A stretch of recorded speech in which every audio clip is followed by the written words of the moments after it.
بسم الله الرحمن الرحيم الحمد لله الحمد لله رب العالمين وأفضل الصلاة وأتم التسليم على نبينا وحبيبنا محمد وعلى آله وصحبه أجمعين. اللهم علمنا ما ينفعنا وانفعنا بما علمتنا وزدنا علما. اللهم زدنا ولا تنقصنا وأكرمنا ولا تهنا وأعطنا ولا تحرمنا وآثرنا ولا تؤثر علينا وارض عنا وأرضنا يا رب العالمين. ولا حول ولا قوة إلا بالله العلي العظيم. سبحانك لا علم لنا إلا ما علمتنا إنك أنت العليم الحكيم. السلام عليكم ورحمة الله وبركاته. And thank all of you for joining us today for this special program by the Zaytuna College. Zaytuna College as we prepare for the month of Ramadan. And we intend today to speak about some of the important aspects of fasting, in particular with respect to the school of Imam Maliki bin Anas al-Asbahi radiallahu an. Yesterday, alhamdulillah, we had the opportunity to hear from Maulana Tahir Anwar, may Allah preserve him. And inshallah, we also soon will be hearing from Dr. Sheikh Talal Ahdab, who will speak about the Shafi'i school. But as stated, we want to speak about the Maliki school. And in particular, what we want to cover as we move into the particular topic, first and foremost, is speak a bit about the school itself. Secondly, the text known as Murshid Ra'in, which we will be basing the information and the lesson upon, which is authored by a man known as Sidi Abdullah bin Ashir, may Allah bless him. And then we also want to speak about exactly what is meant by fasting. And then lastly, we want to get involved into the rules of fasting according to the school of Imam Maliki bin Anas radiallahu an. So first, the Maliki school. Now, the Maliki school, as we know, is one of four surviving schools of Sunnism, or the Sunni sect of Islam. The other three schools are the Hanbali, Shafi'i, and Hanafi schools. And the school gets its name from the eponym Maliki bin Anas, who was one of the great scholars of the city of Medina, is located in modern-day Saudi Arabia. And the founder of the school was one of the most illustrious imams in human history, or in Muslim history, we would say, perhaps human history, we can actually say as well. And the school itself is distinguished from other schools, first and foremost, by what we call the sources of Islamic law.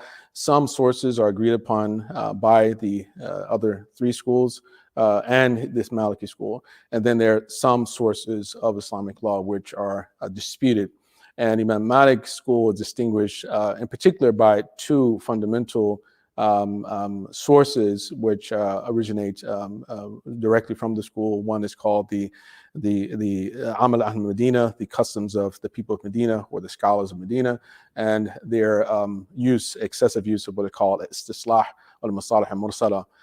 And beyond that, we would say that the Maliki schools also accept all of the disputed and undisputed sources of Islamic law, whereas other schools are very limited in terms of their acceptance of the different sources of Islamic law.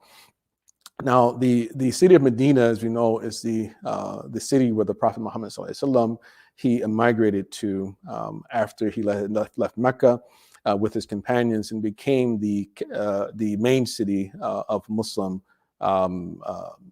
socialization. And sometimes referred to as the first Islamic state. And fundamentally, in this particular policy, the Prophet Muhammad ﷺ, once settled, Allah subhanahu wa ta'ala, he had decided that this was the moment or the time or the period where he would choose to reveal the most important laws of Islam in the city of Medina. And because of this, it is believed that most of what we know about the normative teachings of the Prophet Muhammad ﷺ come from Medina. In the area of hadith science, we find that the scholars of hadith say that of the reports about the Prophet Muhammad, the most authentic of them are those that originate from Medina.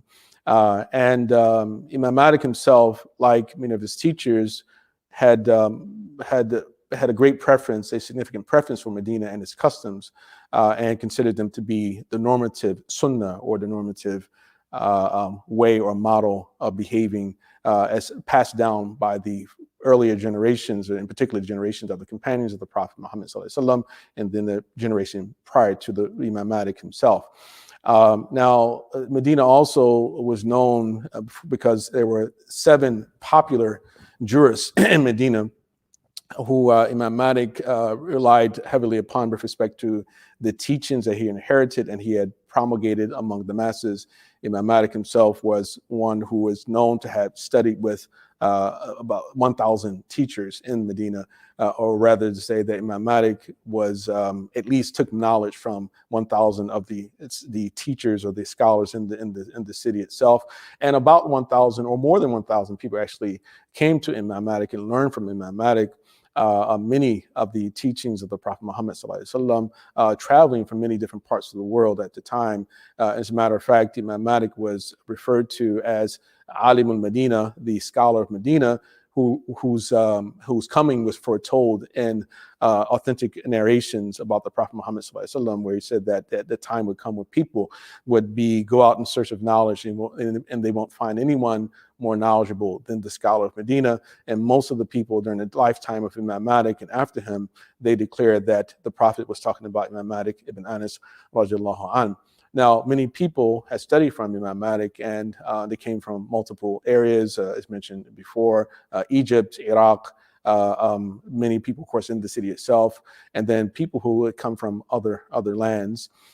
And eventually what had happened over time, some centuries had passed, then the Maliki School had divided into 4 major sectors, and one was the Medinan school, one was the Iraqi school, a third was the Maghrib, we call that of Maghrib, and the Egyptian school. So the Maghrib itself was inclusive of North Africa and Andalus, or Spanish, the Spanish territories and Portuguese territories that Muslims had once had ruled. And so that North Africa and that area were referred to as the Maghrib, and then you had the Egyptian school. Eventually, the Egyptian school became the predominant school, and considered to be the most authoritative, because the Egyptian scholars, or the scholars who came from Egypt and who were students of Imam Malik, they were considered to be the most authoritative with respect to what Imam Malik had to say about a given thing. Now, of course, there also were many sources which are considered to be the standards for determining what defined the school. There were about 7 or 8 of them. But eventually what happened over time was that a number of books had been published, which were considered to be secondary sources, but those secondary sources also became somewhat primary sources. And the 3 main books, which are of importance today, and one of them we're going to be studying when we talk about fasting, the 3 main books were one of them known as the Risala of Ibn Abi Zayd al-Qayrawani, a scholar from Tunis who was referred to as Little Malik, Malik al-Saghir, who had written this book. And some say he was only 17 years old when he had wrote his book, which is very comprehensive in terms of the multiple chapters that it actually includes. And another book was an Egyptian scholar, Khalil ibn Ishaq al-Jundi, who had published his Mukhtasar Khalil. And the third book is the Murshid al-Mu'in ala ad-Dururi min ulum ad-Din, which is the particular book that we will be studying parts of it with respect to both fasting and zakat, inshallah, in the follow-up session. So the author of this particular book that we're going to be studying is Abdullah bin Ashir. He himself was from Morocco. He was from Fez, Morocco, even though his family's roots, they can be traced back to Islamic Spain. And it is believed that they actually were descendants of the Ansar, the tribe, the early tribe that had helped the Prophet in Medina in the early period of Islam. And he had written this book, or he started to write this book while he was on Hajj. And he first started to, every time he would stop at one particular point during the Hajj, and he fulfilled the rite, he would write one line of poetry to describe what he had just witnessed, or he just encountered, he just had experienced, right? But then when he returned to Morocco, he returned to Fez, he completed the writing of the text. The text itself covers three of the three pivotal aspects of Islam. One is what we call Islamic theology, or it's a combination of dogmatic theology and natural theology. And then it goes on to talk about what we can call rituals, and in particular the five pillars of Islam: salat, zakat, hajj, and siyam, and of course tawheed is part of theology. And then the last section deals with what are called mabadi' tasawwuf, the starting points or the principles of tasawwuf, or we can say virtue ethics. And so naturally, we're only going to be studying very small portions of this text. And the first and most important of them is fasting, where we're going to cover today, even though the fasting section is preceded by zakat.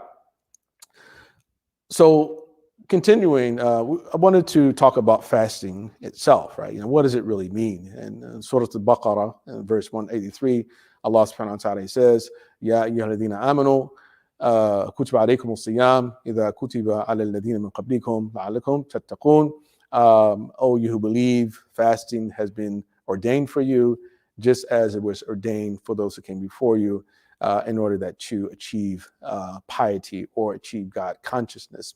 Now, fasting linguistically simply means to restrain oneself, to abstain from doing something, or to practice restraint.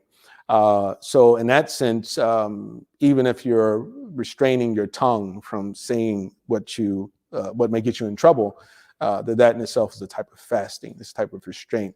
And for that reason, we even find a hadith or traditions that, like the one that says, somu nisfu sabri, that fasting is one half of patience, fundamentally because patience is also linguistically a word that means to restrain oneself. And so when a person will be killed in captivity, the Arabs would say, qutila sabran. He was killed in captivity. He was killed being held back by others.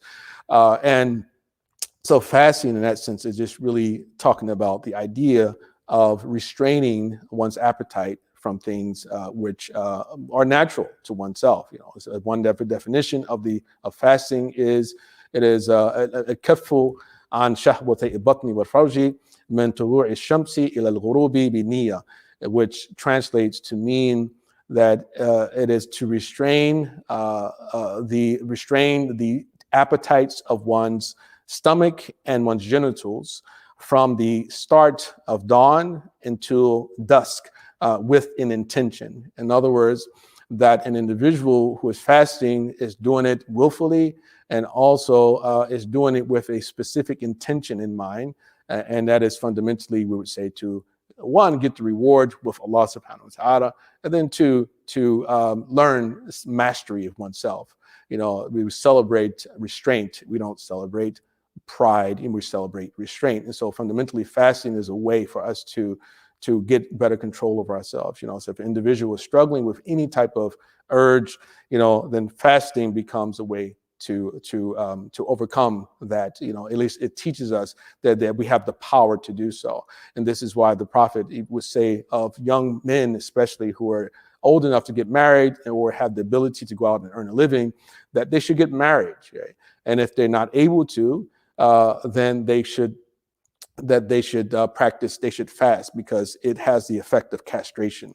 And that's, of course, doesn't mean you do it one time, then you're castrated, but rather it's over a period of time that eventually that's what occurs, inshallah. Right. So that's fundamentally what fasting means. And so now we want to move into the actual text. Now, the first verse of this section, the author says, Siyamu shahri Ramadana wajaba fi Rajab bin Sha'bana sawmun nudiba. Fasting the month of Ramadan is compulsory. In Rajab and Sha'ban, fasting is recommended. Now, what we learn first and foremost from this is that there are different types of fasts. One type of fast can be compulsory, another can be recommended. Some types of fasts are even unlawful. They're haram. Like, for instance, fasting on the day of Eid is unlawful. Some other types of fasts are disliked, or and some are just have no particular ruling attached to them, or they are looked upon as being something that one has the option to do or not to do, without any particular encouragement to do so. All right. So for the fast of the month of Ramadan, for instance, falls under the category of compulsory, wajib. Siyamu shahri Ramadana wajaba. Now, Ramadan itself was the month that became compulsory for Muslims to fast in the second year after the hijrah of the Prophet ﷺ from Mecca to Medina. And according to Imam Nawawi, the Prophet ﷺ fasted for 9 years, right, out of his life. He fasted the month of Ramadan 9 years, which is really interesting because the month of Ramadan is the 9th month of the year. And then the Prophet he fasted 9 years out of his life of the month of Ramadan. But there are other types of fasts which are compulsory.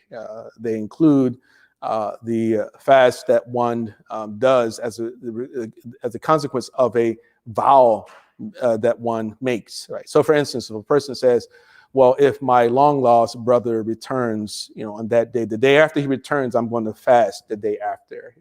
Or I'm going to fast for a month after that happens, And then when that thing occurs, then the individual is obligated to complete that fast because that was a vow that you had made.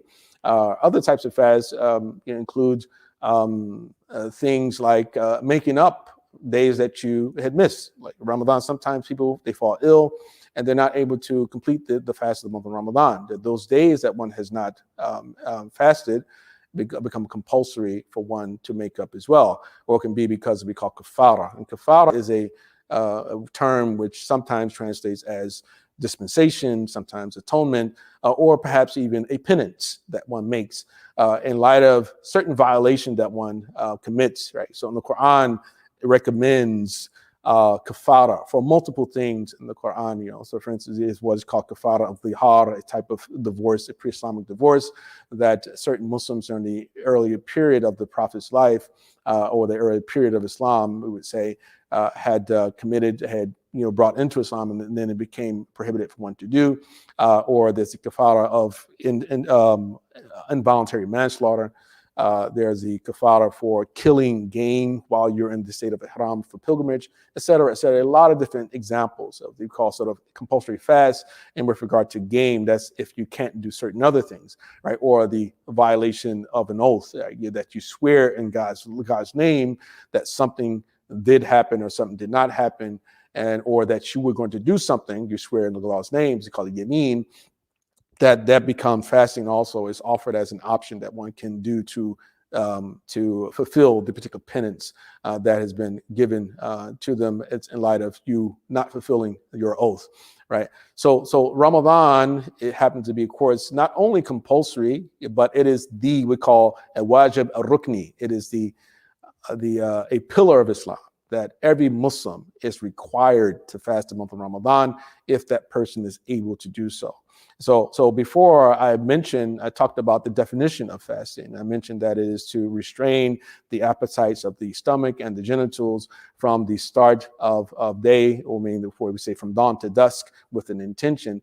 And that definition tells us two important aspects about fasting, and there are two integrals. And one is that you have the intention to do so, right? And then also that the imsak itself is to restraint, that you actually deny yourself of certain things which we know are necessary for the body, food and drink, and also things connected with the sexual appetite from that particular space given to us by Allah subhanahu wa ta'ala, right? But then we also have what we call recommended fasting, like the fast of the month of Sha'ban or the fast of the month of Rajab, which are favorable in that, meaning that if you do so, that there's reward, right? And if you don't do so, then there's no punishment. You're not subjected to any type of punishment for abandoning those fasts. However, Rajab and Sha'ban are special months. We know Rajab to be a special month because it is among the Ashhur al-Hurum, the 4 sacred months which are mentioned in the Quran, that of the 12 that Allah had determined for the earth on the day that he created the heavens and the earth. 4 of them he deemed to be inviolable, Ashhur al-Hurum, and among them is the month of Rajab. And Rajab is the 7th month of the Islamic calendar. Sha'ban is the 8th month of the Islamic calendar.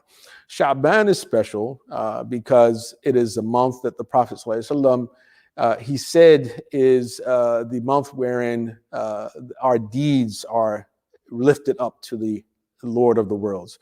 ذاك شهر يغفل الناس عنه بين رجب ورمضان وذاك شهر ترفع فيه الأعمال إلى رب العالمين. That is a month that people are negligent of, that happens between Rajab and Ramadan, and it is a month that the deeds of humanity are lifted up to the Lord of the worlds. فأحب أن يرفع عملي وأنا صائم. And he said that I like for my deeds to be lifted up while I'm fasting. And he said similar things about fasting the Thursdays, Mondays, and Thursdays. But the difference in those hadith, I mentioned that they are reviewed during on Mondays and Thursdays. تعرض فيها الأعمال إلى رب العالمين وعلى رب العالمين. That the deeds are reviewed by the Lord of the worlds.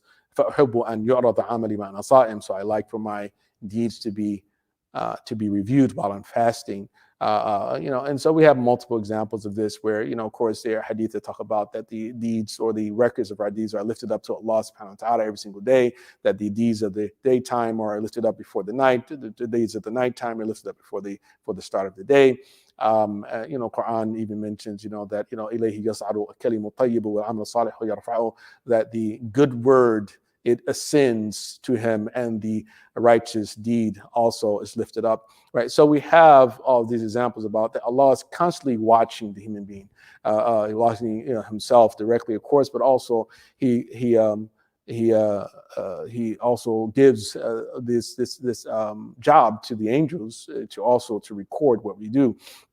So they take those records up to Allah subhanahu wa ta'ala on different days. And so the month of Sha'ban is an annual review of our deeds, of our record books. And also the Prophet Muhammad ﷺ used to fast it more than any other month of the year. That of all the months of the year that the Prophet fasted, and he fasted every month pretty much, some days are every month that he fasted them, but he fasted the month of Sha'ban more than any other month, right? It's the only month that he almost fasted it in its entirely prior to fasting the month of Ramadan.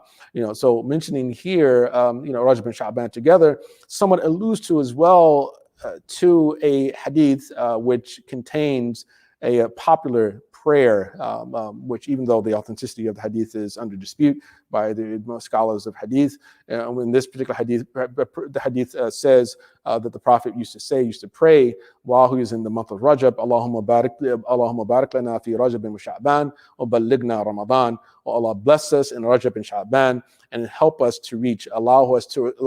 to reach the month of Ramadan.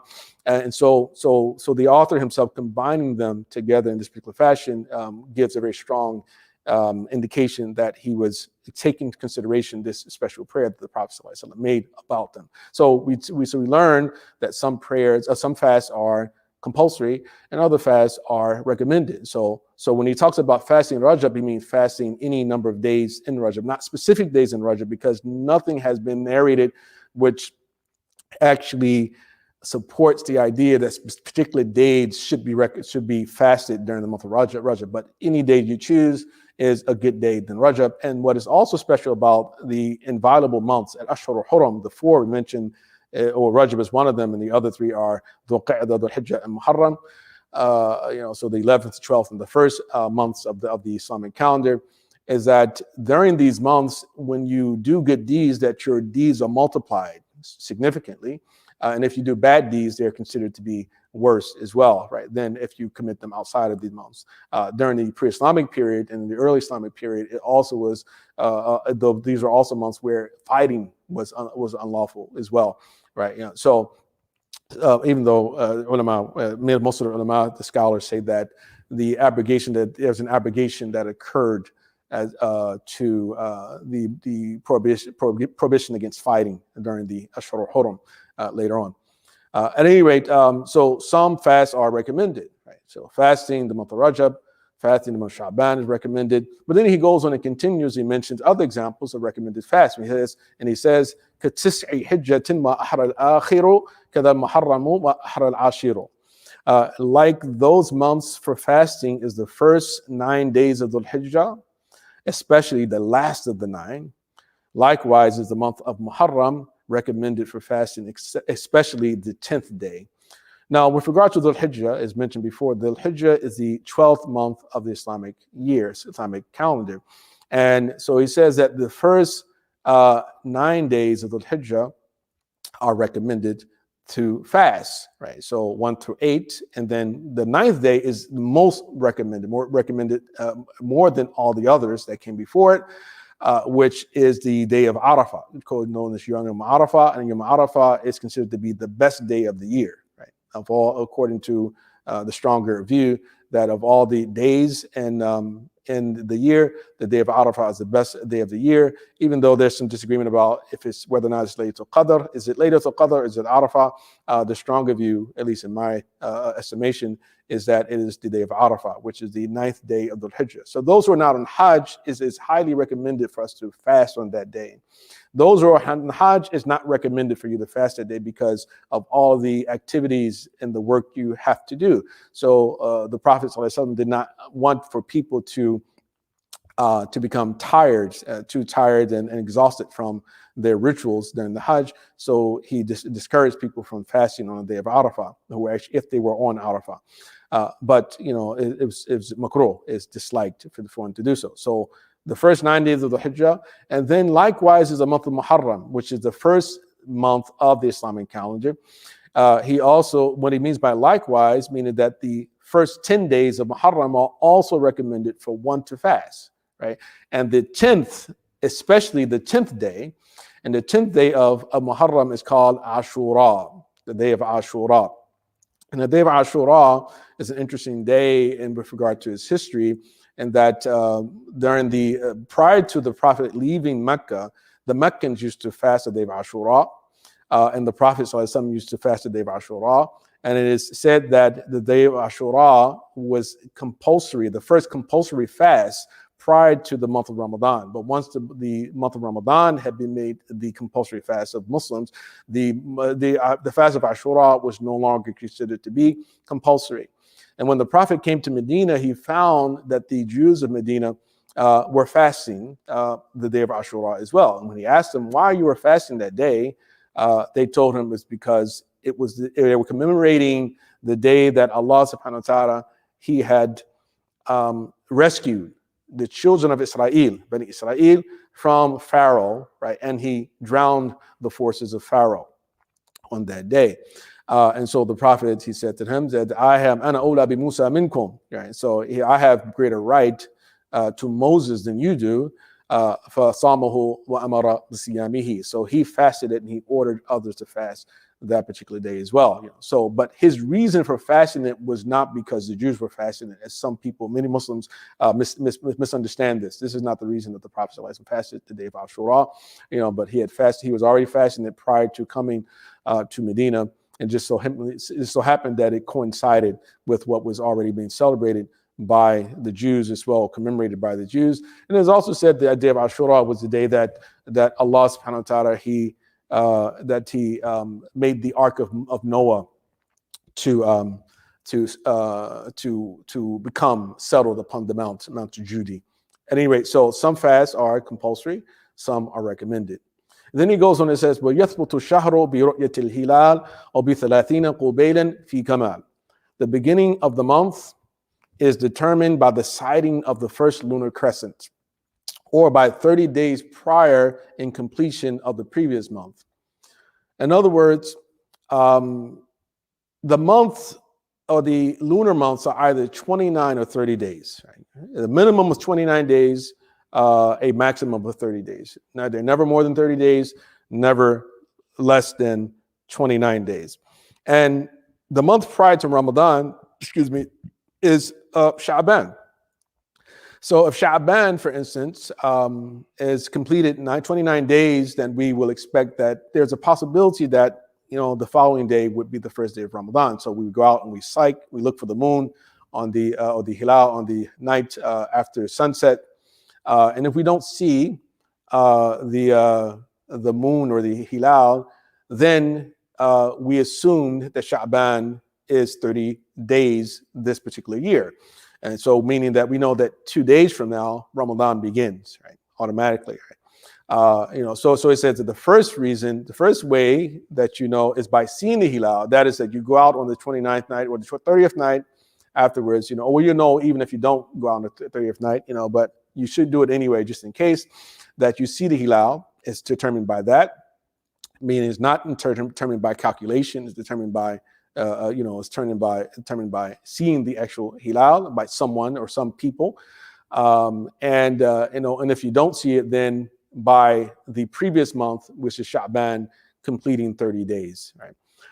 And so those are two fundamental ways that the month is started, right? And there's some details with regard to who is qualified. For the Malikis, you have to have at least two upright witnesses who actually claim to have seen the hilal in order for it to be valid. Or if it's from a large group of people, which are a significant number of people naturally. And then there can be a situation where the ruler, the governor himself, actually declares it on the basis of the witness testimony that comes to the governor as well. So fundamentally, that's in short how that works. So let's move on a little bit, because I'm quite sure that perhaps some of the questions are going to come up about the hilal later on.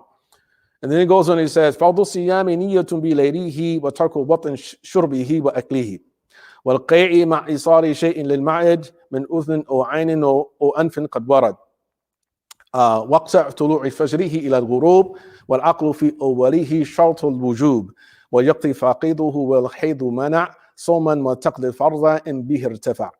The obligations of fasting are to have an intention to fast during its preceding night. Right. So first and foremost, the obligation to fast is to have an intention. Obligations of fasting are to have an intention to fast during the preceding night. So first and foremost, what this means is that if you don't have an intention prior to call Salat al-Fajr, then if you fast that day afterwards, your fast is not valid in the view of the Malikis, right? Because there's a hadith of the Prophet that says, "La siyama liman lam yubayyit as-siyam min al-layl or liman lam yujma' as-siyam min al-layl." There's no fast for the one who's not intended to fast from the night. So the night begins with sunset and it ends with the break of dawn, right? And so basically, we're not talking about the sunrise. We're talking about the break of dawn. It's the crack of dawn, was what we used to call it. And that's fundamentally that when the light at the horizon starts to spread like a thread across the horizon, which is when Salat al-Fajr enters. At that moment, it is unlawful, it is haram for a person to eat and to drink or to do anything that would break one's fast at that moment once that occurs, But you have to have an intention. If you don't have an intention to fast tomorrow, then it's not valid.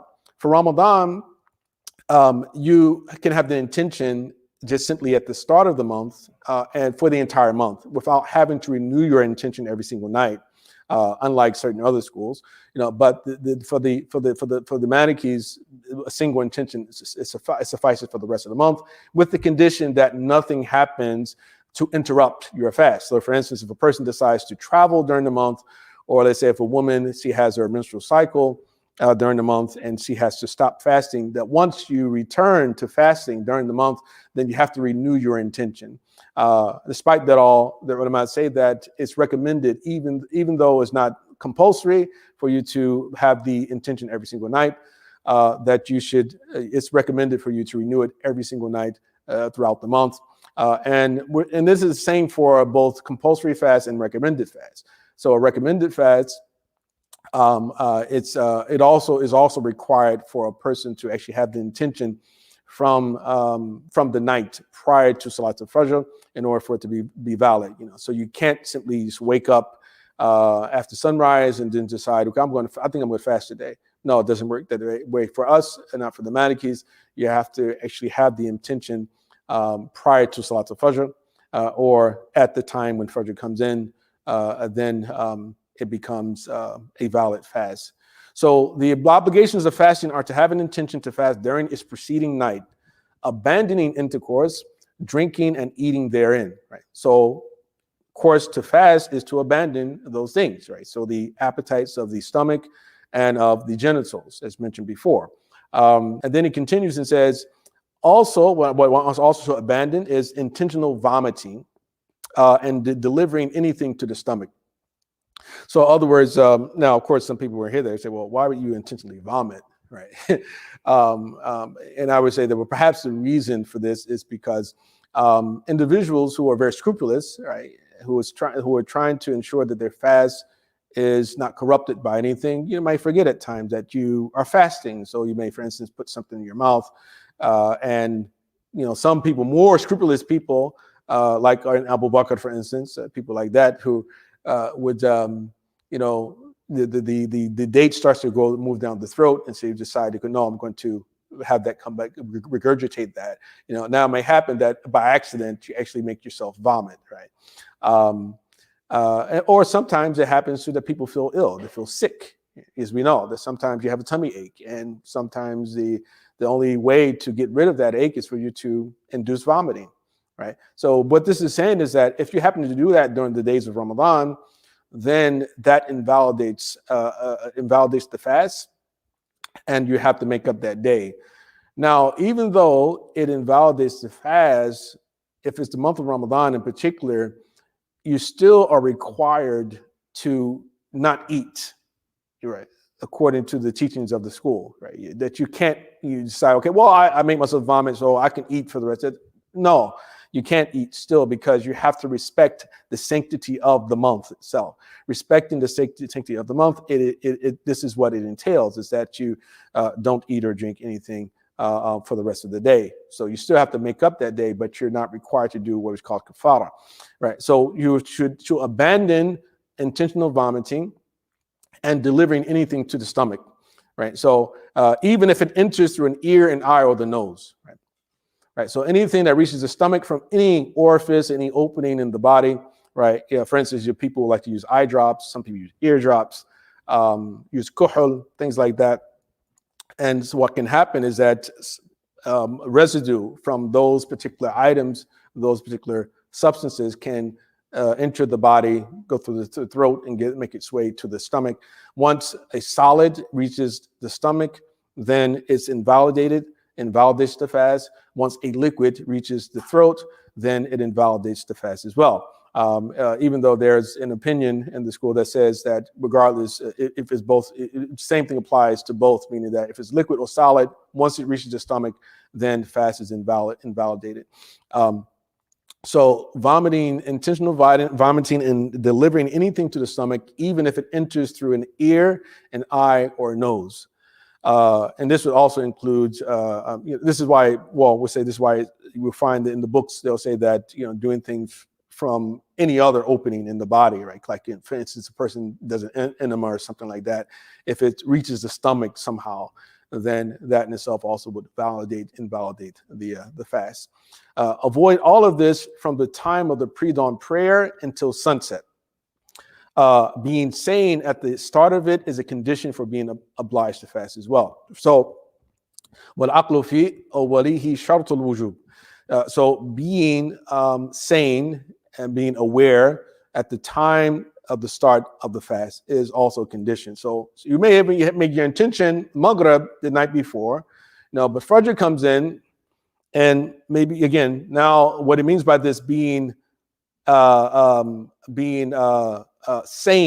is that once the time of Fajr comes in, then this is conditioned. If you're not sane at that moment, then your fast would not be valid at the time that Fajr comes in.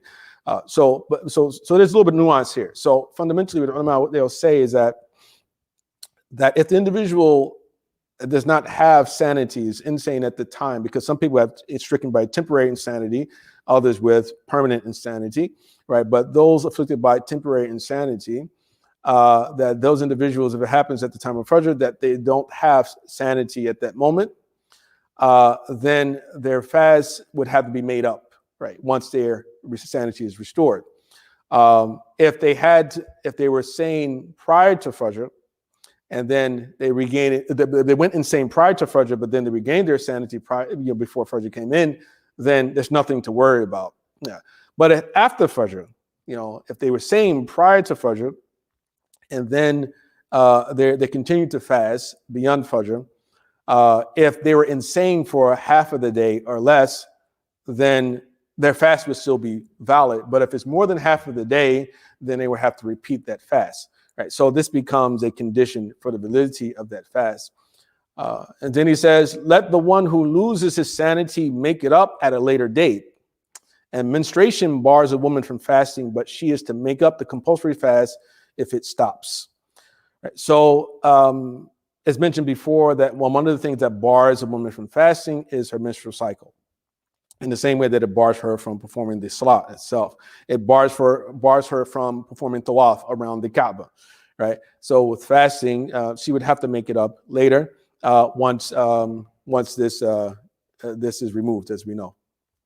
Then he says, وَيُكْرَهُ اللَّمْسُ وَفِكْرٌ سَلِيمًا دَأْبًا مِنَ الْمَذِي وَإِلَّا حَرُومًا وكرهه ذوق كقدر وهدر غالب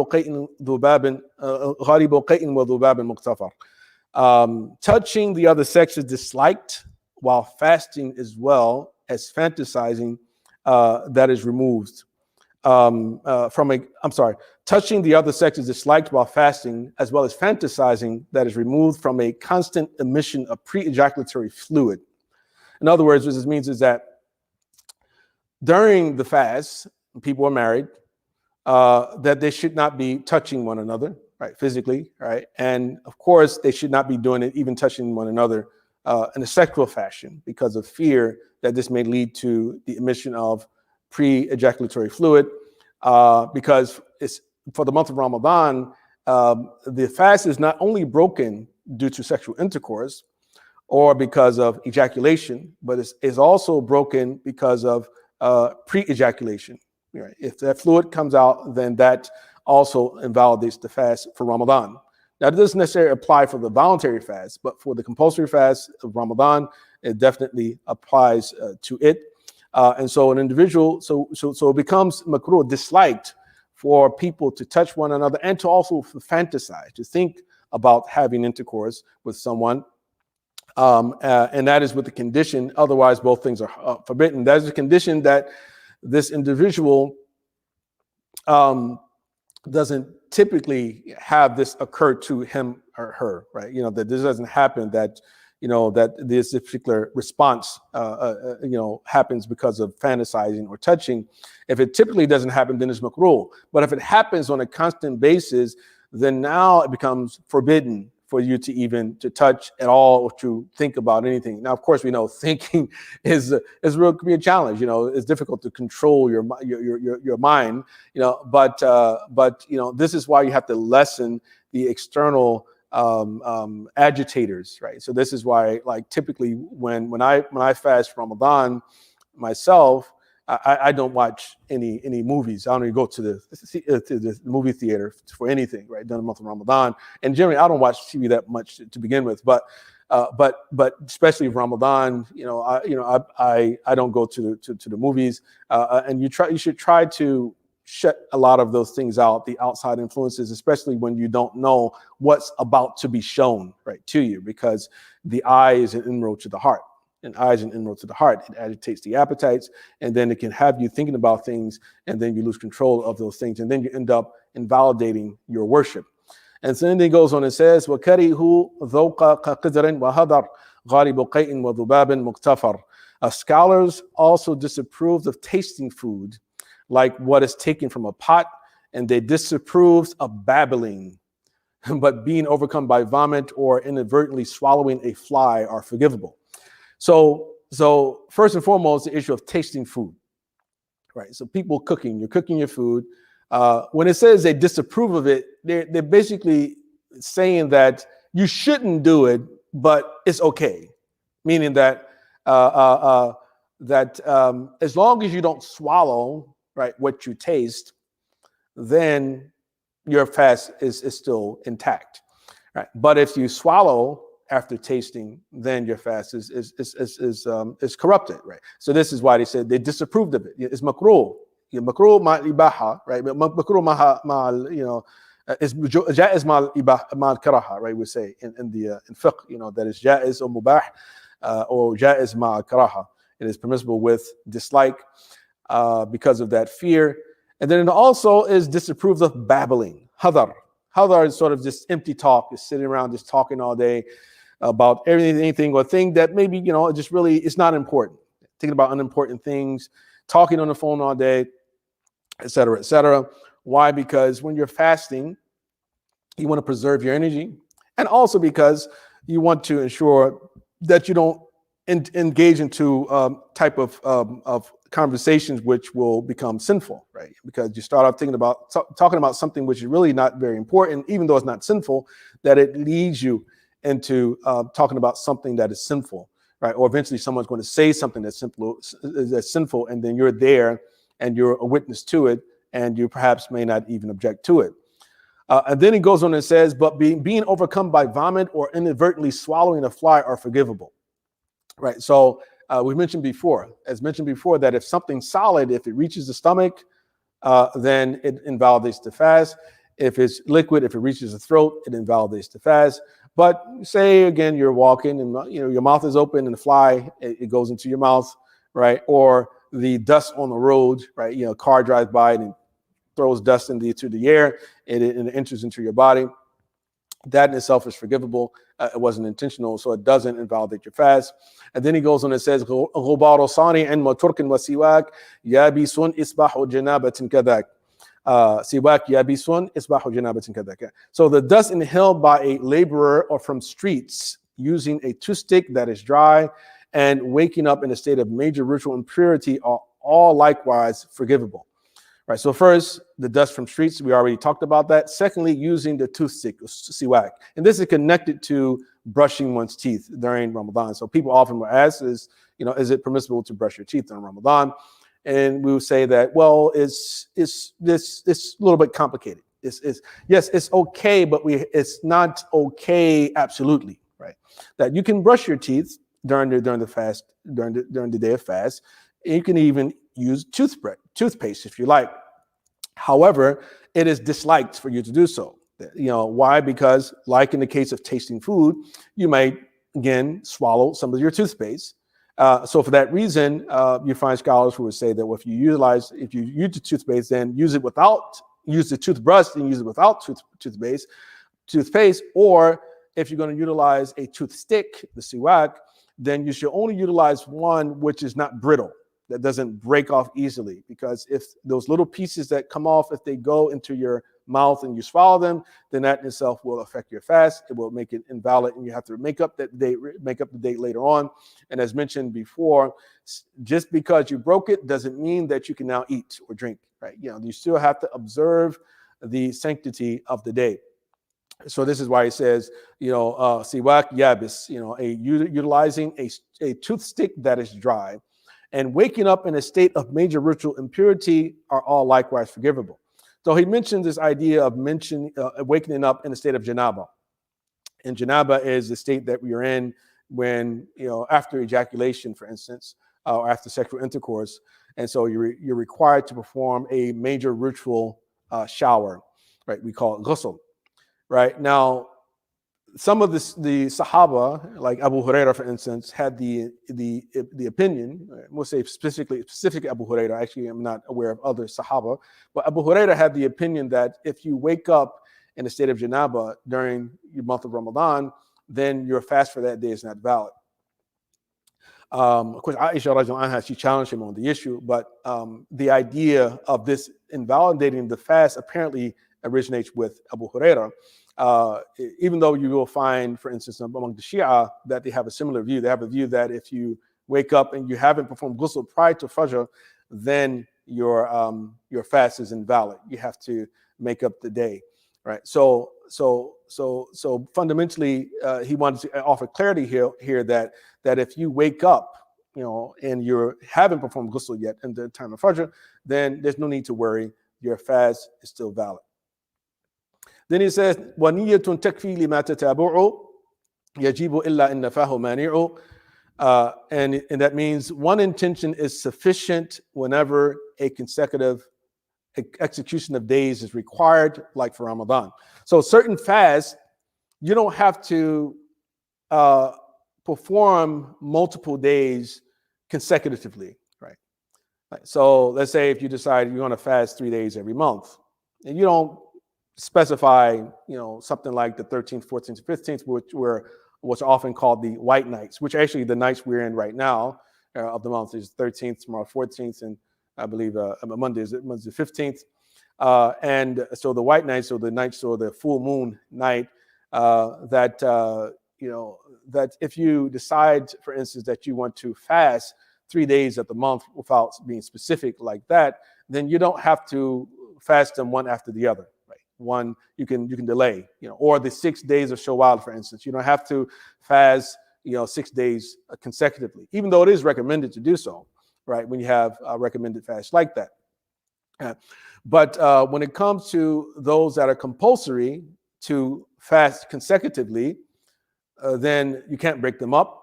And so that's why it says one intention is sufficient whenever a consecutive execution of days is required, like for Ramadan, or like kafara. Like, for instance, if you break your fast intentionally, one of the expiations for that, or the penance for that, would be fast 2 consecutive months. Right. So you can't break up the days. You can't decide, I'm not going to fast on one day and then I'm going to resume where I left off the day after that. So niyatun, but if it happens that you fast consecutively, a single intention suffices for the remainder of those days, unless something interrupts its continuity. Right. So something that interrupts its continuity can be something like travel, or like a woman's menstrual cycle beginning, as mentioned before, right? If those type of things occur, then you can resume where you left off as a general rule. And then he goes on, he says, نُدِيبَ تَعْجِيلٌ لِفِطْرٍ رَفَعَ كَذَاكَ تَأْخِيرُ السُّحُورٍ تَابِعًا. Making haste to break the fast with something that removes it is recommended. So we learned this from the Sunnah that the Prophet ﷺ talked about the importance of making haste to break the fast. مَا كَانَ النَّاسُ بِخَيْرٍ مَا عَجَّلُوا الْفِطْرَ, as the hadith says, that the people will remain upon good as long as they make haste to break the fast. In other words, this doesn't mean that you are, of course, trying to end the month fast. He's talking about, concluding your day of fasting by eating something like a date or 3 dates, or if there are no dates, then you should take sips of water, as the Prophet ﷺ was his sunnah. And so the Prophet encouraged that. He said, don't eat, and then he said, now eat. So it's a good thing because he told us to eat, right, once we are certain that the sun has set. And then he says, likewise, delaying the pre-fast meal, we know as sahur, after which it follows, is recommended. Right? So similarly, before we start the fast, it is rewardable for an individual or people to eat a pre-dawn meal we call sahur, right? And so the Prophet ﷺ also would eat lightly, naturally. Of course, many people do different things during the month, as we know, which will fall under the category of excess. But Ramadan, we should be trying to lessen what we eat. As a matter of fact, we should be saving money during the month of Ramadan. We should not be eating more during Ramadan than we do outside of the month of Ramadan. Unfortunately, there are people who actually gain weight during the month of Ramadan, which is really mind-boggling how that can occur. Right? But it's an opportunity for us to get things together, get our act together during this month. Right? So here he talked about the importance of making haste to break the fast, and also ensuring that we eat the pre-dawn meal. And about that, the Prophet ﷺ said, "Tasaharu fa inna fi sahuri baraka." Eat the pre-dawn meal because there is blessing in the pre-dawn meal. And then he says, "Man aftara al-farda qadahu wal yazid kafaratan fi Ramadana in amad لأكل أو شرب فم أو للمني ولو بفكر أو لرفض ما بني بلا تأول قريب ويباح للضر أو سفر قصر أي مباح." Whoever breaks the compulsory fast, one is to make it up and add an expiation during Ramadan if he acted intentionally. So we know that when a person breaks the fast, that they're required to do one of three things, as the Quran alludes to in a different verse related to a different ruling, which has become somewhat, we could say, the basis of an analogy.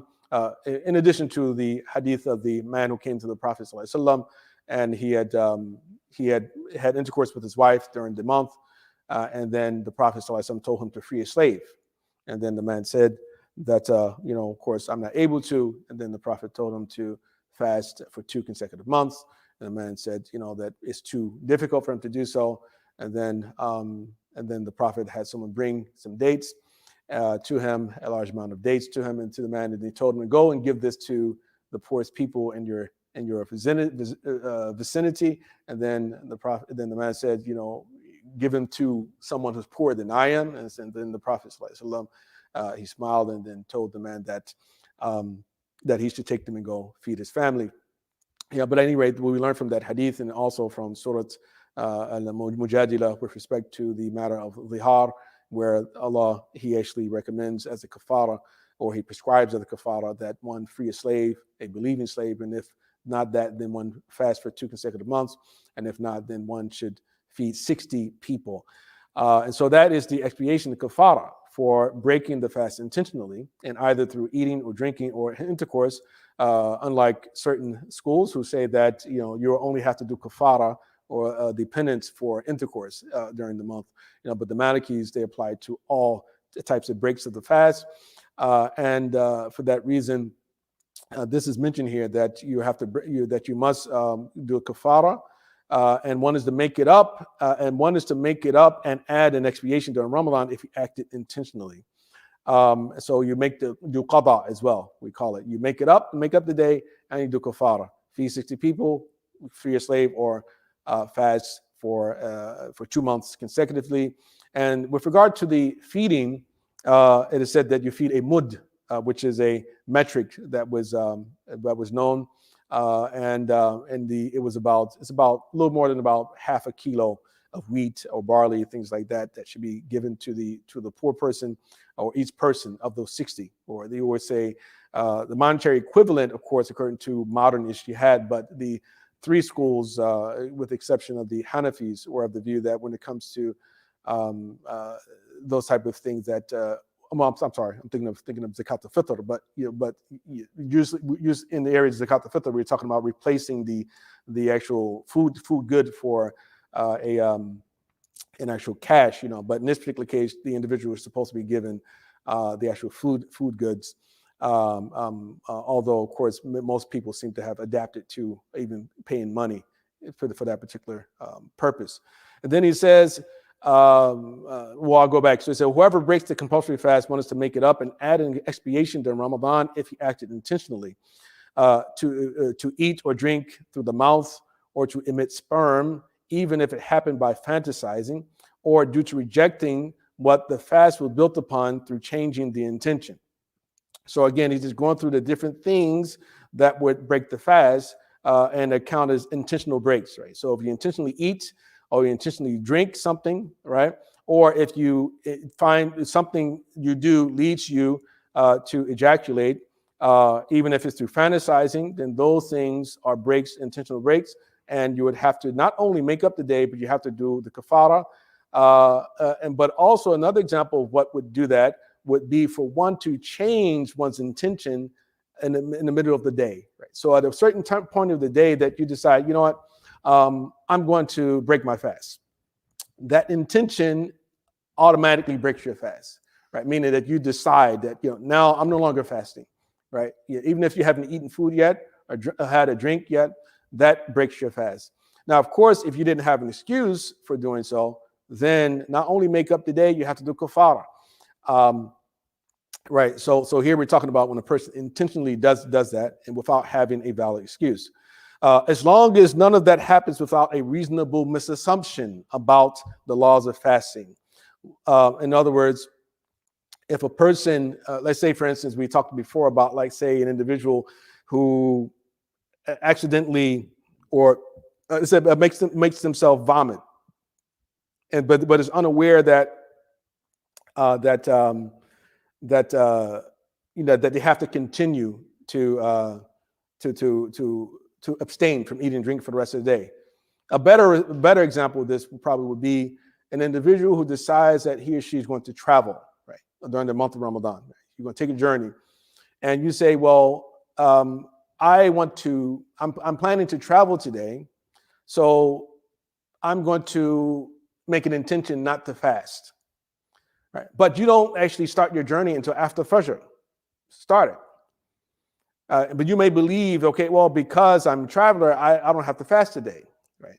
That would be an example we call a reasonable misassumption. Ta'wilun qareeb, right? Because that could miss somebody. Somebody can miss that. And so in this particular case, you would make it up without having to do kafara, right? So as long as none of that happens without a reasonable misassumption about the laws of fasting, while it is permitted to break the fast due to harm resulting therefrom.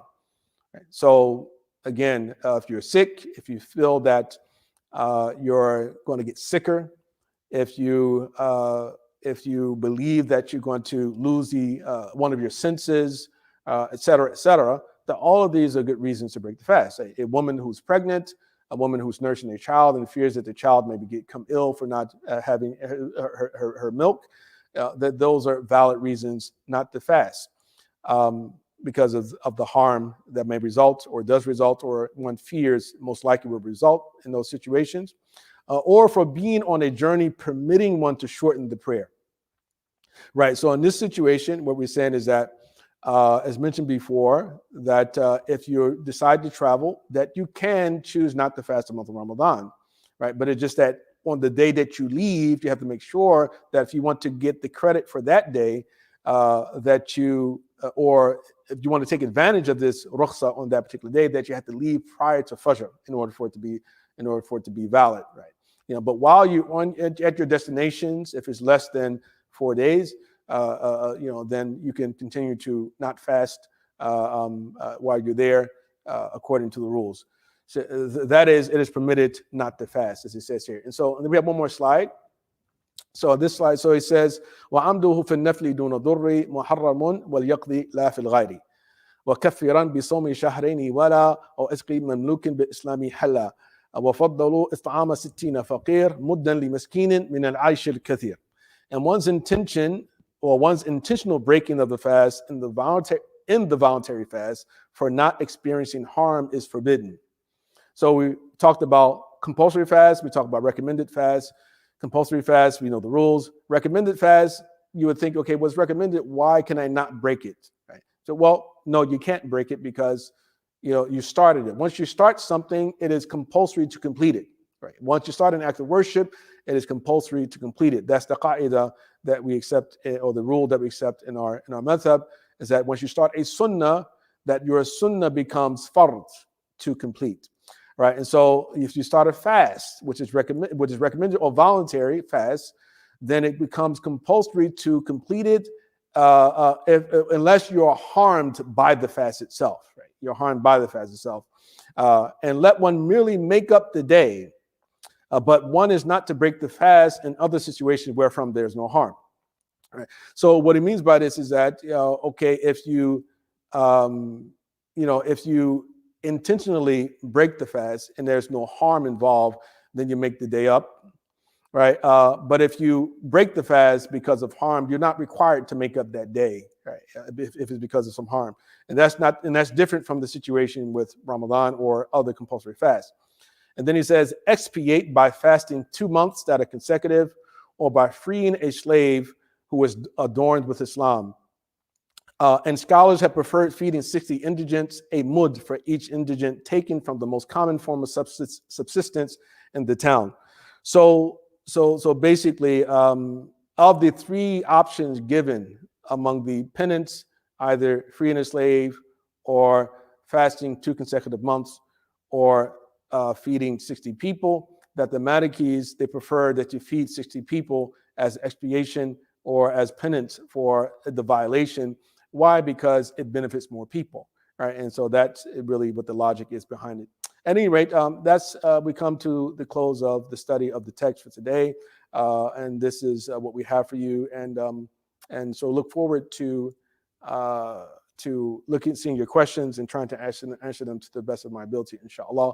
Wa sallallahu ala Muhammad wa alihi wa sahbihi wa sallam.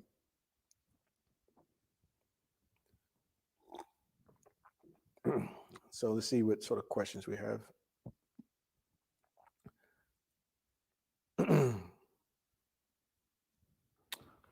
All right. So I have a few questions here, and actually a number of them. One question says, do you have any recommendations for those who cannot speak or read Arabic in terms of benefiting from the Quran? Yeah, of course. I mean, well, it's hard to imagine that one cannot benefit from reading or speaking the Quran. I mean, because what we have to remember is that the Quran itself is revelation from Allah subhanahu wa ta'ala. And the reading of the Quran is an act of worship. Listening to the Quran is an act of worship. Reciting the Quran is an act of worship.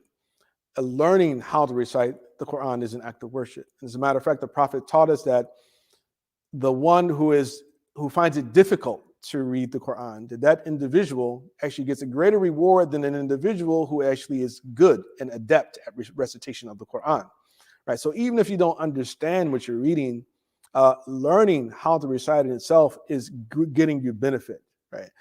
Listening to it or listening to someone else recite it is bringing benefit to you. We know among the etiquettes of listening to the Quran is that when it's playing, that we're not supposed to be talking about anything. That some people have the tendency to have the Quran as sort of like background music, but you're not supposed to do that, because what it does is robs you of the mercy that it promises you. And the Quran tells you, Quran tells us, وَإِذَا قُرِيَ الْقُرْآنُ فَاسْتَمِعُوا لَهُ وَأَنصِتُوا لَعَلَّكُمْ تُرْحَمُونَ. And when the Quran is recited, then one should listen and be attentive to it in order that you receive mercy. All right, so there's mercy that comes just by listening to it, even what you don't understand. It's a ritualistic book in that particular regard. And the prayer itself, there we have this obligation. But even in English, of course, you try to find a very good translation of it. And the practice that you should employ when reading the Quran is that you reflect upon each verse, right? And you ask questions like, okay, what is Allah expecting from me when I read this? What is this connection to the previous verse? What is this connection to the verse that comes after it? Is it demanding that I do something, or is it demanding that I accept or believe something? Right. So there, you read the Quran with reflection. The Quran is a book of guidance, and so we have to treat it like a book of guidance. You can't read the Quran in the same way that you read a novel, right, or any other book, right, in that particular regard. You see, so because there are all these gems that can come your way, even in the English language, even in the translation of the Quran itself. Sometimes you may gain some type of breakthrough, especially if you're reflecting upon the stories of the prophets and the righteous people, people of bygone generations. You may have insights that even scholars may not have at times, right? So I highly encourage people to read even the translation, but the ideal thing is for us to learn how to actually read the Quran in this original language, because as we know, translation can be very difficult, and the translator can choose to translate something which is open to three different possibilities, right? And that translator may decide, okay, well, I think that this is what exactly was intended by Allah subhanahu wa ta'ala, and so that's what they decide to translate. So hopefully there's some benefit to come from that answer. A second question is, can we get the COVID-19 PCR test during Ramadan? Yeah, you can get the PCR test during Ramadan. There's no reason to suspect that placing the swab in the nose itself is leaving anything that could reach the throat or the stomach. Now, of course, accidents can happen naturally, as we know, but generally that's not what occurs. So there's no reason to suspect that would break your fast. So the swab, the PCR test swab, is not a problem. Another question is, does taking the COVID vaccine invalidate one's fast? Well, I'd like to speak about vaccines in general. I mean, vaccines if you get an injection, right, in general, right, during the month, as long as the injection is not a food-based or a food-based or a sort of a protein type of injection, which is meant to keep you from getting hungry, right? It doesn't nourish. It's not meant to nourish your body and make you less dependent upon food. As long as it's not something like that, then there's no reason for you to worry, right? Now, of course, having blood drawn is even more permissible, a fortiori, right, within that particular regard, but getting a vaccine, be it COVID vaccine or another, it shouldn't invalidate the fast, unless there are certain things I just don't understand about the vaccine itself. But that's why I wanted to speak about it in general, injections in general. Should one miss fasting in order to get the COVID vaccine if it becomes available? I don't see why. Well, I guess this sort of follows the other question, So if you believe that the COVID vaccine invalidates the fast, then perhaps you think that you should go and get it. Of course, this is somewhat of a very involved question because there's a lot of moving parts realistically, about the issue of effectiveness, because I could say that, okay, well, the belief is that if the assumption is that the COVID vaccine is going to protect me from dying, right? And if I don't get it, I'm going to die, right? Now, naturally, of course, you go get the vaccine, right? And if that means that, that certain, because of the way that the vaccine is delivered, that it sort of puts your fast in jeopardy, that naturally that you would go ahead and get the vaccine if that's what the reality is, but I'm not sure. I don't believe that there's enough evidence to support that assumption that this is what is going to guarantee that you're not going to die, right? If you take the actual vaccine. So of course, the answer is that no, you should not break your fast to get the COVID vaccine because there's no reason. I don't see any good reason that you. Well, one, I don't see why it doesn't invalidate your fast to begin with. At least according to my understanding of it, and also it's not as much of an issue that would require you to abandon your ibadah for the preservation of your body. Another question is, should I allow my 12-year-old underweight son to fast? He has not hit puberty yet. That sounds more like a question for your doctor, or your son's doctor, to be totally honest, because your doctor would know if fasting is going to be harmful for your son. So I would tell you to go consult your doctor, ask them, if my son who's underweight, 12 years old, wants to fast, should I, let him fast? Then if the doctor says it's okay, it's not going to hurt him, then go ahead and go with that, and if he says it's going to hurt them, then perhaps we will say, okay, well, don't fast because it's going to hurt you. But if your son wants to fast and the doctor says, it's not going to harm him, then why not? Let him do what, he's excited about doing. Another question is, does an elderly dementia patient have to fast? Well, this question is connected to the matter of sanity, I guess you would say, al-aql. You remember we talked about, wal-aqlu fi awwalihi shart al-wujub, that having sanity at the start of it is a condition for the obligation of the fast itself. So the rules of the individual who's temporarily insane likely would apply in this situation, right? If we're talking about an individual who, of course, a demented person is not necessarily insane, right? But it may be analogized potentially with the individual who is temporarily insane, in that, let's say at the time of the start of the fast, the individual is aware, right, of that Ramadan is here, and they feel fit enough to actually fast the month of Ramadan, and they have intention, then by all means, let them do it. But if it happens that, that for most of the day, more than half of the day, that individual doesn't observe these things and is unaware of what he or she should be doing, or their surroundings, or perhaps even the year that they're in, cetera, then it would not be a valid fast. It would not be a valid fast. So since the question about does the person have to fast is really here, meaning this is an obligation. I don't believe it would be an obligation for such a person to fast because of the particular problems that they're facing, right? And I would imagine that they also are taking certain types of medicine that a lot of times are required a certain number of times a day, and so I would think that this person would be under the category of the chronically ill, and so it would not be required of them to fast, but it recommended to feed, only recommended, but not to fast, not required to fast, nor required to feed, but just recommended, for them to feed in a situation like that.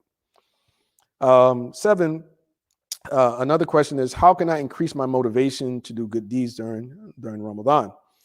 Well, I mean, I think if you are serious about, increasing your good deeds, then you have to choose as well to refrain from certain things that you're accustomed to doing, like, again, if it may be watching a lot of TV, spending a lot of time on the internet, using your phone quite often.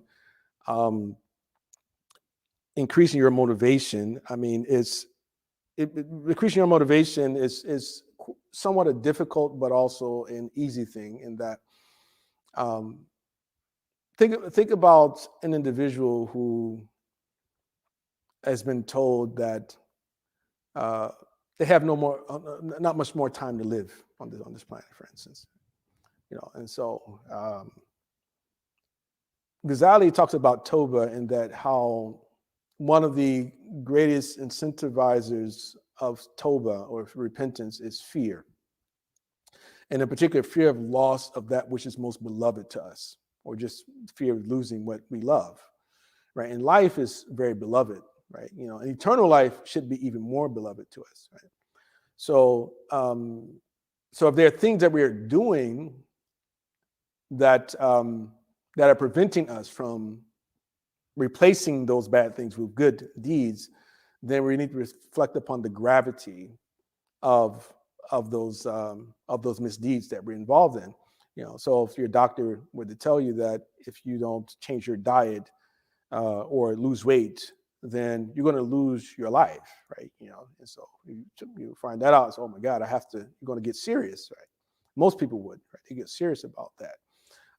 So reflect upon, like, what is it that you stand to lose, right, if you don't do more, right? Oh, but also you can think about what you stand to gain as well, right? You stand to gain good health, a strong body, for instance, and if in our situation, a strong mind, strong soul, strong heart, right? Increase your reading of the seerah of the Prophet ﷺ, increase your reading of the Quran, reflect upon those things deeply, study theology, try to deepen your sense of the awesomeness of God and the creation. Go out to the creation, go to the shore, go to the marina, go, look at the water, go somewhere and look at the beautiful mountains, right? All those things are hopefully are motivators for us to increase our good, right, in this life, inshallah. And Ramadan is the place to start. It's a good place to start because everyone around you will be trying to do better, hopefully, as well. So it makes it easier for you to do it. So just make some resolutions and get started little by little, and over time, it'll become easier, inshallah, and then you will increase the number of good things that you do. Another question is, how can I balance between the demands of university and fasting Ramadan? Well, again, it's all about removing distractions, right? I think that what happens, especially if university students nowadays, they have many, there are many, they have many distractions today, and a lot of those distractions are right on one's telephone. And basically, you might want to consider erasing certain apps right? You use, if you're a Facebook person, get rid of the app of Facebook. If you're using Twitter, get rid of Twitter. If it's Instagram, if it's TikTok, is whatever it may be, just erase all those apps, right? Those from your phone, for starters.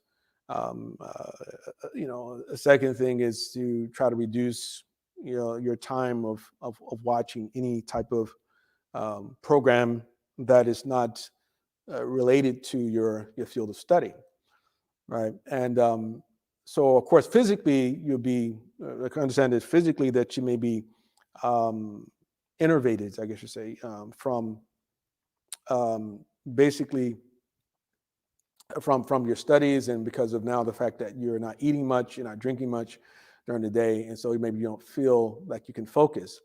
You want to get your sleep, sufficient sleep, not eat too much, right? Even after you break fast, right? And this, I think that itself is a big mistake, is that people try to make up for what they missed during the daytime once once the sun sets. That you eat, and then once you feel full, that's it. Eat one time, and that's it, right? And then maybe suhoor, you get up and you get a few dates or something like that, or and then drink some milk or drink some water or something like that, and that'd be your suhoor, right? And you drink plenty of water, right? 6 cups of water. Just you hydrate yourself, right, prior to the start of it. But in terms of your food, reduce it, right? I guarantee you, it'll change things drastically. And then you might even want to think about the type of food that you eat, right, as well, right? Especially if you're like a young person who's not married, red meats, it's not good, right, for people. Of course, you may be, have a desire to be married, among other things. That's another distraction, right? So fundamentally, I think that those were some main recommendations that I would give you in order to help you to maximize everything that everything that you're doing during the month, inshallah, as you study as well at the same time. Yeah. So I'm seeing another question here. It says, what should one do if they are not sure how many missed fasts they have to make up? Well, you estimate, and you do the best you can. If you're not certain, if you think it's, okay, I owe 60 days of fasting, or I owe, or 10 days, maybe it's 10 or 15 days, or 50 or 60 days, just do the larger number, and just make dua that Allah accept it from you. Allah, la yukallifu Allahu nafsan illa wus'aha, that He doesn't burden the soul with anything greater than it can bear. And so if you lost track of something, then you do as best you can. Allah looks at effort too, right? That's an important thing, that it's not about just simply, okay, it's this formula, mathematical formula, where we work with God, and so Allah says do this many things, and then you're good to go, right? No, it's about quality as well, and it's about how far you're going to go to try to prove your desire to please your Lord. Right? Allah looks at that. Right? So reflect upon that, and hopefully Allah subhanahu wa ta'ala will accept from you your efforts. I have another question. It says, can Laylatul Qadr occur on different days for different people? Not to my knowledge. Laylatul Qadr is a particular day, and it's all the same for everybody. Laylatul Qadr, it's, of course, we know that most people assume it to be the 27th day of Ramadan. But clearly, there's a lot of disagreement about this issue. Some say this on the last 10 days. There are some who say it's the even days, some say it's the odd days of the last 10 days. There's some narrations that say it's the second third of Ramadan. Some say it's the first third of Ramadan. Some say it's a day that happens sometime during the year, and it changes every single year outside of Ramadan. It could be during Ramadan or outside of Ramadan. But the stronger view is, it's in the month of Ramadan, during the last 10 days. In particularly, we believe that they are during the odd days, and the 27th, of course, is a very strong possibility. But when the night of power, Laylatul Qadr, happens, it happens for everyone. It's not only for one group of people, and then a different day it happens for a different group of people. There's another question is, can one place a clove on their tongue during their fast? Not to my knowledge. I mean, you're talking about something that, if you're talking about something that has its own distinct taste, and it's a type of taste which is associated with regular eating, right? Then this itself would constitute a violation, right, of that. So you shouldn't be having anything in your mouth. I mean, you shouldn't even be holding a rock in your mouth, right? A stone in your mouth. Even though we know that a stone doesn't provide any nourishment, but if you intentionally swallow that, there are scholars who would say that it invalidates your fast. Others will say no, because it's not nourishing. So that's just one of those matters of disagreement.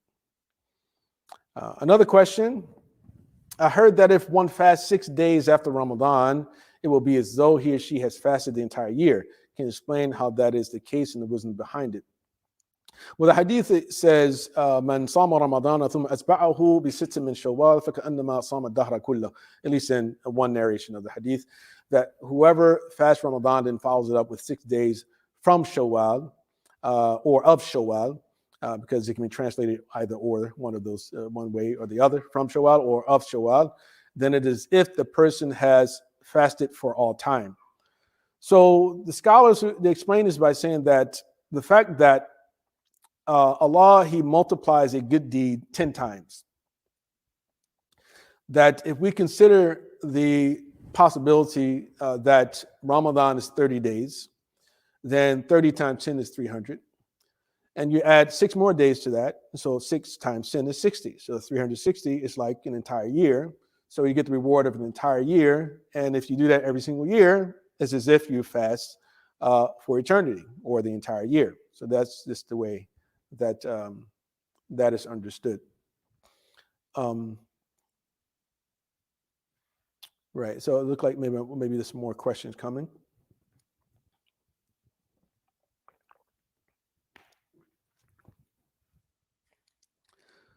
So another question is it better to recite a khatam of the Quran or to memorize portions of the Quran?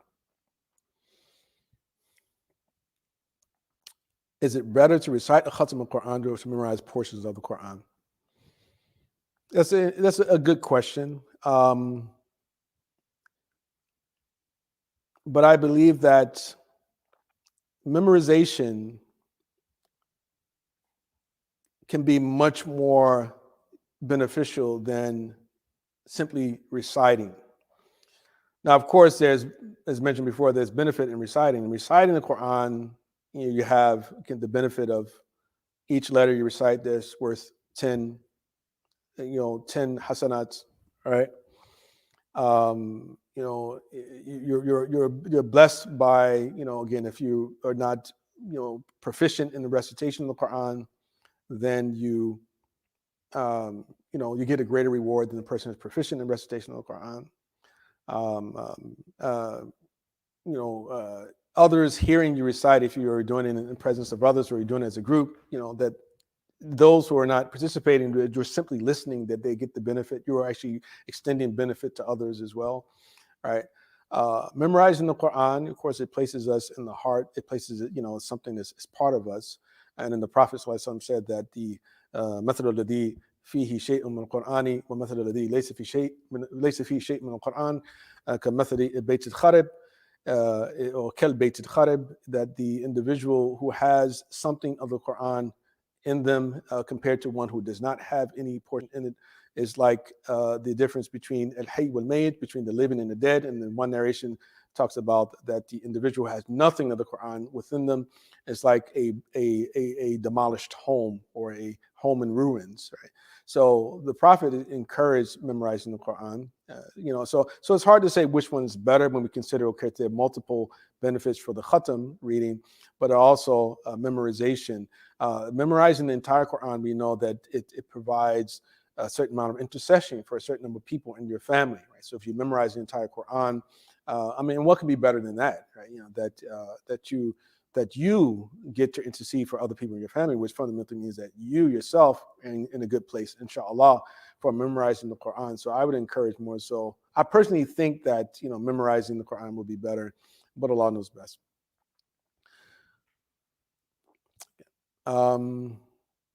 Is a college athlete excused from fasting due to the rigor of the sport that is practicing in games? No, I would say that no, that the college athlete is not excused from fasting. There are opinions about individuals who have regular employment, like for instance, just like construction workers. There's some minority of views saying that, somebody like that, perhaps because of the exhaustion that comes with it, but a game itself doesn't constitute a source of livelihood, so it would have a different ruling, according to my understanding.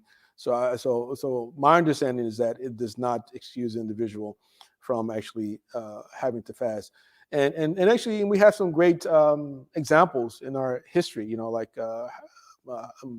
Hakeem Olajuwon, the people who know the history of basketball. Hakeem Olajuwon, who was one of the most famous Muslim basketball players, that it was well known that he would play when he was fasting. He played the championship. That he still fasted. He didn't break his fast simply because of that. And we know of other athletes similar to that who've done things, who are Muslims, who refuse to break their fast simply because they were involved with some extremely strenuous type of activity. Right, so we should also look at those examples as well. But my understanding is that it wouldn't be a valid reason. Wallahu alam. What can people with illnesses like type 1 diabetes who are unable to fast do to make the most of Ramadan? And again, the numbers themselves, I don't know exactly what type 1 would entail. I'm assuming that type 1 diabetes is sort of like one of those types you can't overcome, you can't be cured from. But if it is, that this would constitute a chronic illness and replaces the person in the category of the kabir, sheikh, which is or marid, we'll say, just a sick person with a chronic illness. And with regard to those individuals, they are not required to fast. They don't have to fast, and they simply feed people for each day that they miss, but it's not compulsory in the Maliki School to feed. For a person with a chronic illness, they're not required, they don't have to fast, nor do they have to feed anyone. It's only recommended that they feed people for each day that they miss. And the last question I'll ask here is, can women perform i'tikaf at home? If normally they cannot, can they do so because the mosques are closed due to COVID? In the Maliki School, i'tikaf is only lawful in masajid, and preferably in we call it jami' or a central mosque where they perform the Jum'ah. But if not, then actually, other masajid may suffice. And this applies for men and women. I'tikaf is done in the masjid. The Prophet's wives would do i'tikaf in the masjid, the Prophet's mosque.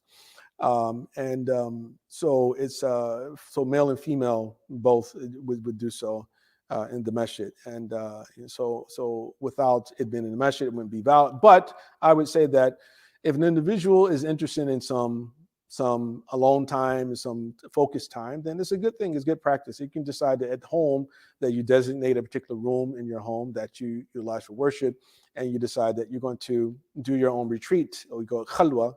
Right, khalwa is a good thing, as a good practice as well, to focus on the dhikr of Allah and the recitation of His book, making dua, things like that, and only coming out when you need to go out and get something to eat or to use the restroom, those type of things. And then another part of it is that if normally they cannot, can they do so because of the mosque are closed due to COVID?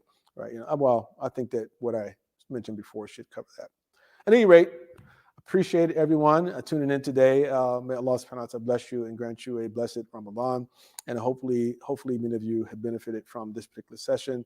And looking forward to seeing you at future lessons as well. So please offer your support for Zaytuna College. We need it as usual. We stay afloat because of your donations. So may Allah subhanahu wa ta'ala increase your wealth and increase your safety as well and bless and show mercy on those departed souls that we lost recently because of the COVID virus, etc. And may Allah subhanahu wa ta'ala also increase our knowledge and our iman, our sincerity in all that we do. Barakallahu fikum wa sallallahu sayyidina Muhammad wa ala alihi sahbihi wa sallam. Assalamu alaikum wa rahmatullahi wa barakatuh.